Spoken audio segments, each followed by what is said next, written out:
శ్రీ ఆదిశంకరాచార్య విరచిత సౌందర్యలహరి 92వ శ్లోకం మరియు తాత్పర్యం.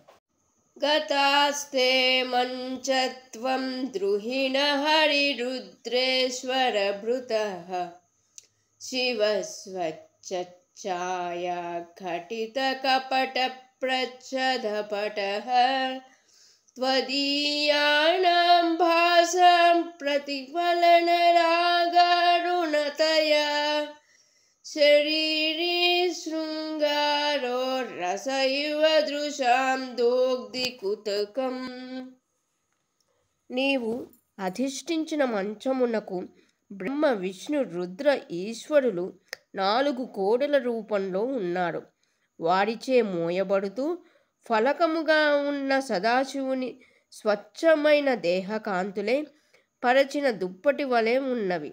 కానీ నీ మేని అరుణకాంతులు తనపై ప్రతిఫలించడం వలన మూర్తీభవించిన శృంగార రసము వలె ఎర్రగా మారి సదాశివుడి చూడ వేడుకగా ఉన్నాడు అని ఈ శ్లోకం భావం.